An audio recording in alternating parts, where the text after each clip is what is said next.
Good morning, and we're in section 107, and we'll be in it the rest of the week. Um, I'm just going to dive in. It's on the priesthood,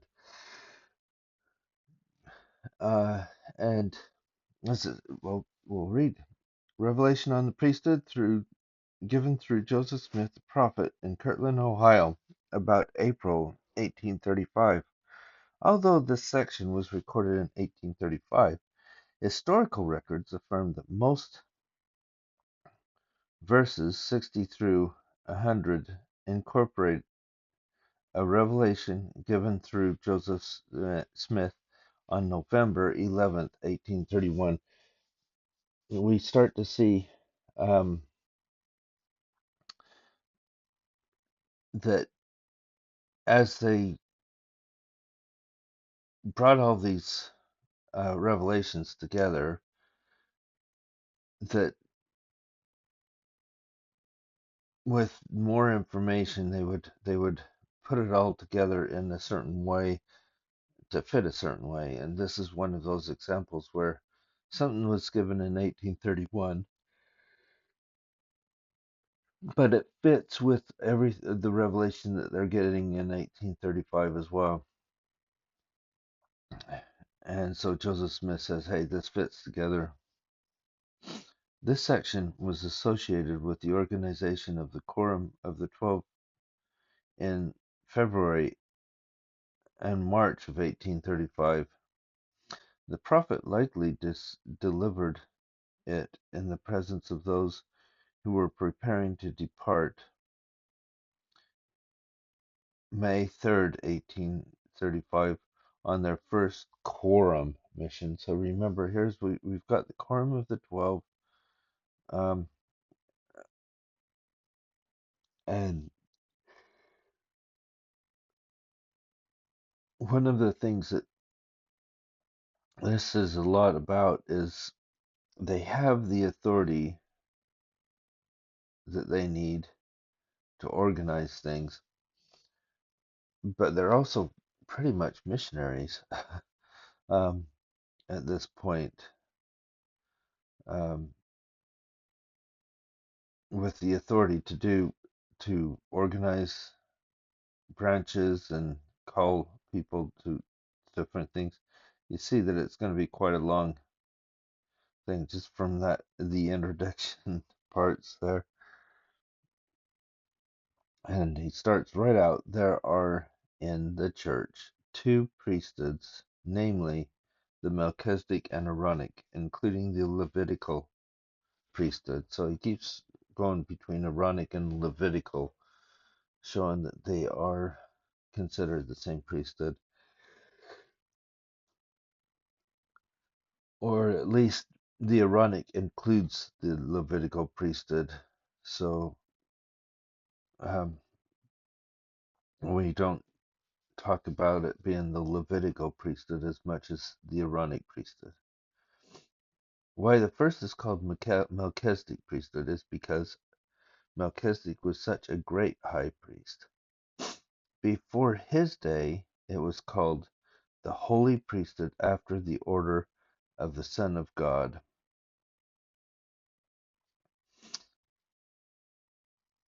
But out of respect or reverence to the name of the Supreme Being, to avoid too frequent repetition of his name, they, the church in ancient days, called the priesthood after Melchizedek, or the Melchizedek priesthood. We can find more information about that in Alma chapter 13, um, about Melchizedek. There's For being such an important person, there's very little in the Bible and even in other scripture, but we get quite a bit in Alma as he's talking about the authority of the priesthood. All other authorities or offices of the church are appendages to this priesthood. Notice how they say that appendages. I remember learning this as a teen, as growing up and trying to learn the um, duties of the priesthood and the idea of appendages. One thing is that the authorities and offices in the church are appendages to this priesthood, uh, which makes it under that authority of the priesthood. That is means that the Sunday school teacher or the primary president or the Relief Society or anything else, it still has that um,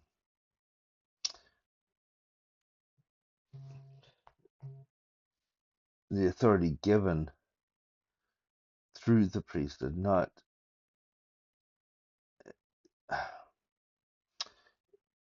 it's not done without the priesthood.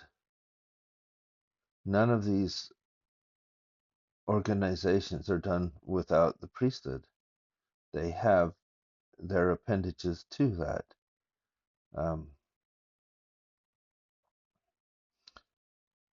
could the church function if they if if your arm is an appendage to your body? If you cut off your arm, can you survive that? Yeah, you can, but it wouldn't work as well. But you do see your arms and your hands and your fingers and everything is a, although they're appendages, they are part of your body. I hope that makes sense, but to me, that is actually stronger in understanding that it's part of the priesthood, but it's an appendage to it. It's not the core, uh, but if you take the priesthood away, then the authority and office of anything in the church, the bishop or the high counselor, anybody, if they did not have the priesthood, they would not have um, the the office wouldn't make sense without that. It's got to be appended to the priesthood to be able to function. I hope that makes more sense. It doesn't matter if it's Relief Society or Bishop or anybody else. If it doesn't, if you don't, when we're, what we do is we get ordained to the priesthood, but then when we're called and set apart for another calling or something, that is with that priesthood authority. But there are two divisions or grand heads, one in the Melchizedek priesthood and the other. One is the Melchizedek priesthood and the other is the Aaronic or Levitical priesthood. The office of an elder comes under the priesthood of Melchizedek. See, as we see here, it's an office of elder. Um, the Melchizedek priesthood holds the right of presidency and has power and authority over all the offices in the church in all ages of the world to administer in spiritual things. So we've got um, the power of presidency in the Melchizedek priesthood, um, to help administer all spiritual things. The presidency of the high priesthood after the order of Melchizedek have a right to officiate in all the offices in the church. Now, this, when they're talking about this, they're talking about the first presidency. They're talking about um, who presides over the whole church.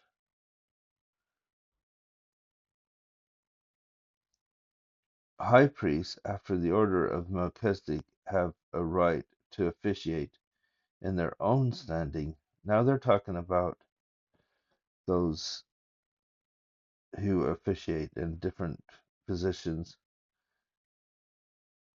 under the direction of the presidency in administering spiritual things, also in the officer of an elder, priest, teacher, deacon, and member.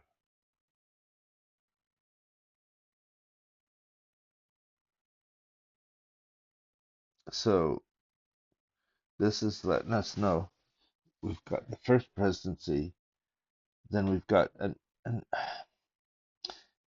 it doesn't say it does say presidency of the high priesthood, and I would, in my back of my mind, I'm going, this also could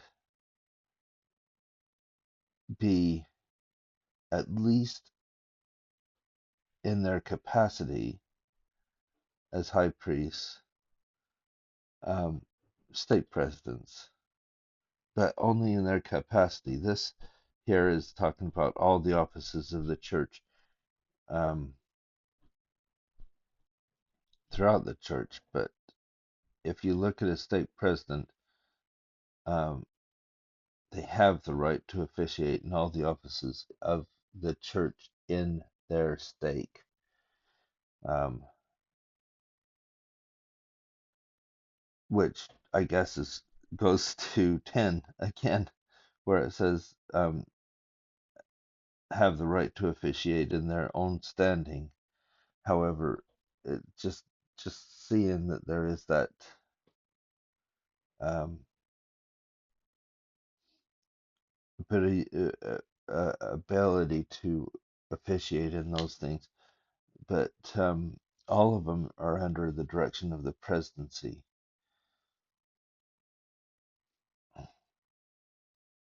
I hope I'm not losing anybody. This is something really amazing, and understand the thing is this is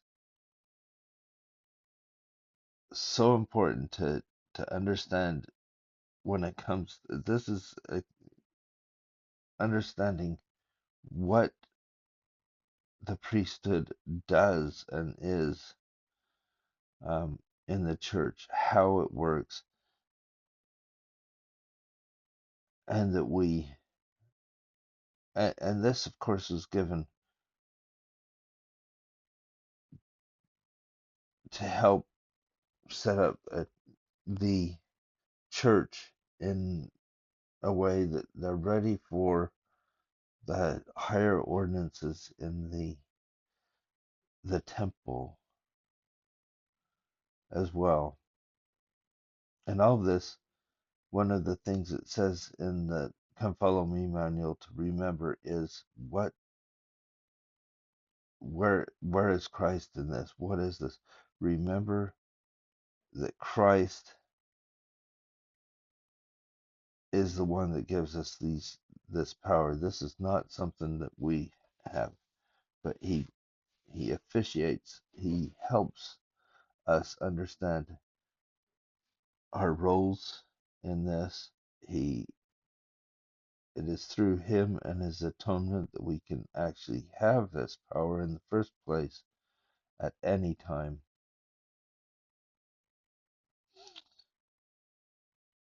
An elder has a right to officiate in his stead when the high priest is not present, so they still have the opportunity to keep working.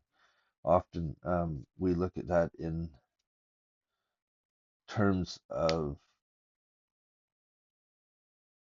on the ward level, we'll see that a bishop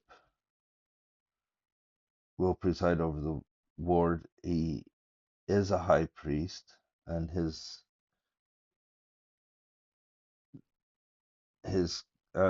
counselors are high priests as well, and they have the right to officiate in that office and the ward. However, if all three of them are gone, then usually it's the elders quorum president who will officiate in the stead of the high priest. Um, and so that is usually how they'll go, is the elders quorum president that would then administer those things, which is interesting. It goes back to what I said about the stake president, because the elders quorum president is called by the stake president, not by the bishop. Um, but on the ward level, it's bishop who administers in spiritual things, um,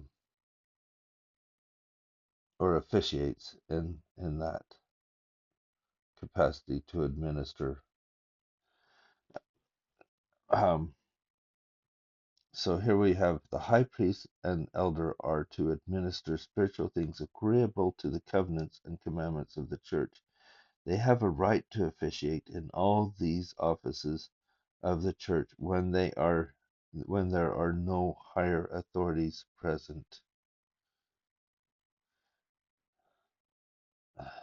which is basically what I just talked about.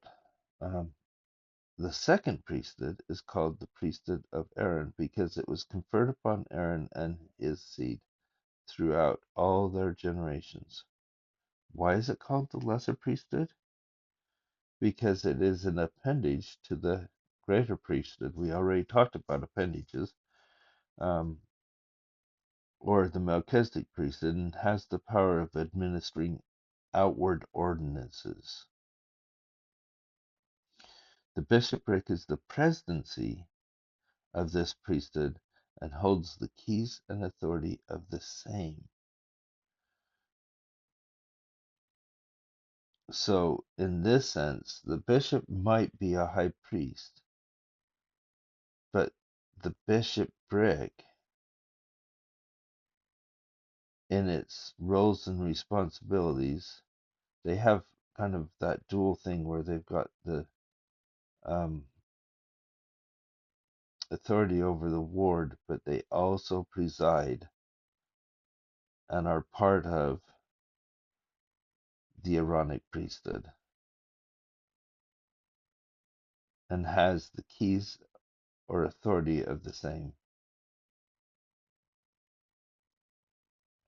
No man has a legal right to this office to hold the keys of this priesthood except he be a literal descendant of Aaron.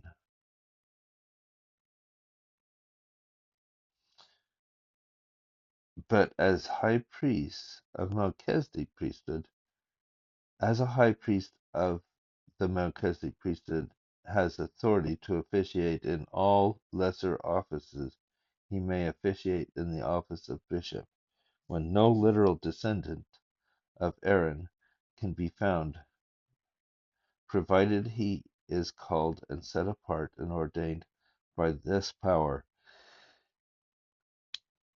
by the hands of the presidency of the Melchizedek priesthood. So you can see that, yeah, they still have this idea that there's a descendancy, but also the Melchizedek priesthood has that authority to officiate in all lesser offices anyway. Um, but it all comes through the keys that are held by the presidents, the presidency of the Melchizedek priesthood, or the first presidency as it is. Um,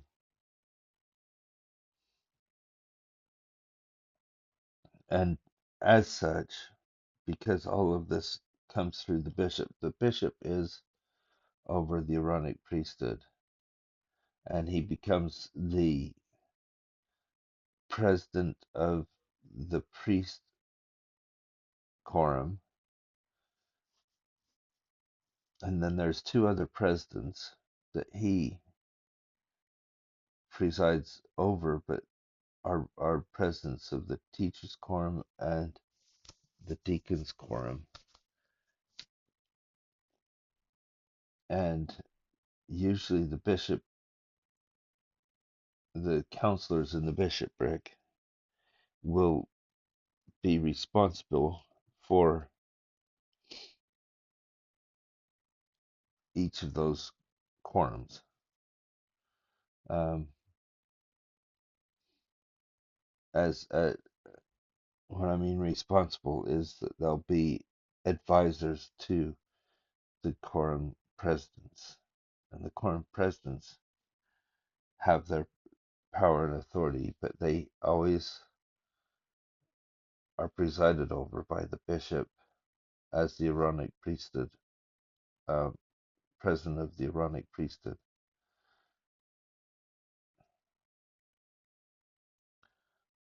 Okay, did I just go past it? But as a high priest, okay, I'm going to reread this a little bit so you get this. But as a high priest of the Melchizedek priesthood has authority to officiate in all lesser offices, he may officiate in the office of bishop when no literal descendant of Aaron can be found, provided he is called and set apart and ordained unto this power by the hands of the presidency of the Melchizedek priesthood.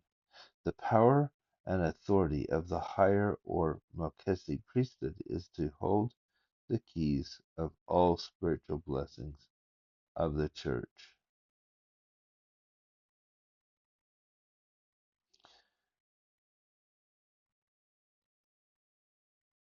So,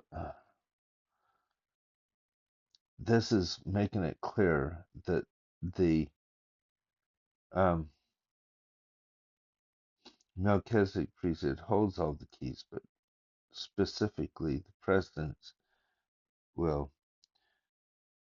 And the Melchizedek priesthood have the privilege of receiving the mysteries of the kingdom of heaven, to have the heavens opened unto them, to commune with the general assembly of the church of the firstborn and enjoy the communion and presence of God the Father and Jesus, the mediator of the new covenant. This comes um, to fruition when we get the temple. They haven't got the temple yet. We do, though. And all these privileges are culminated specifically in the temple. There's much of this that we receive outside the temple as well. We can know the mysteries of the kingdom of heaven and things. We can commune, but we can't do it fully without a sacred place to meet to do that. And one of those places, the main place for that is the temple. So I hope you can get how, to me, this is an amazing part of the scriptures, because we really get the meatiness of this. The This is how it is to be run. It's not run as um,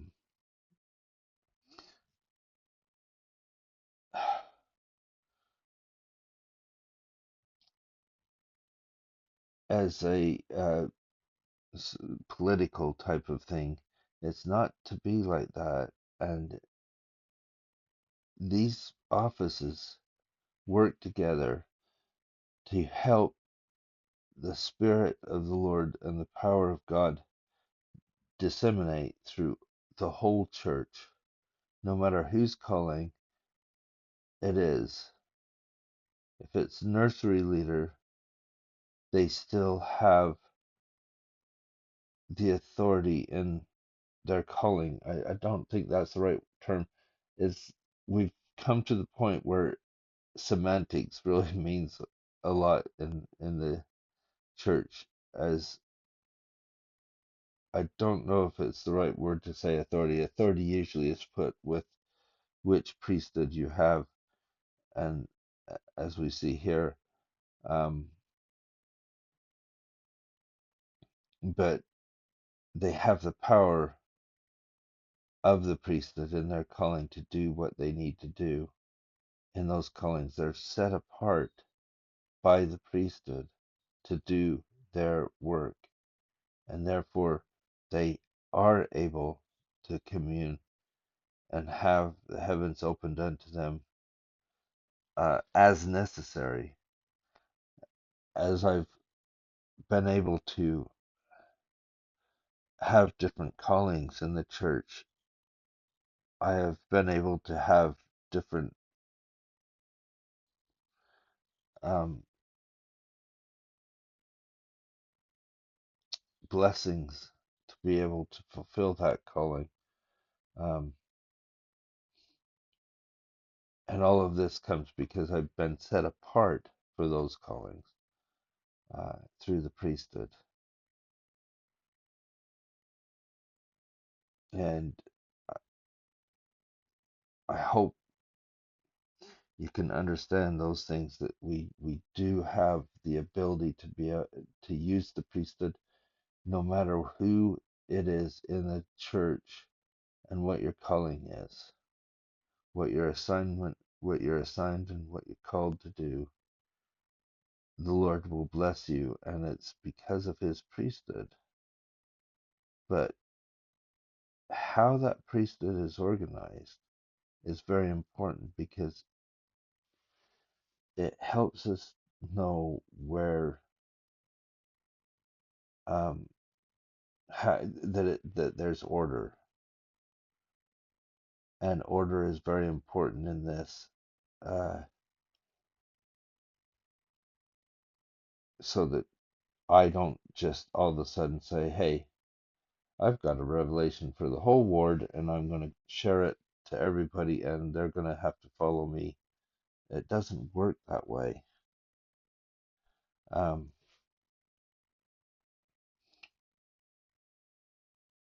because there is a structure the Lord has given us, and He will give us all that we need for what calling or office that we hold in the priesthood, or in the church. But it's all appendages to that priesthood. I hope that you've learned something today. I know I have, and I hope you have a wonderful day, and we'll see you tomorrow.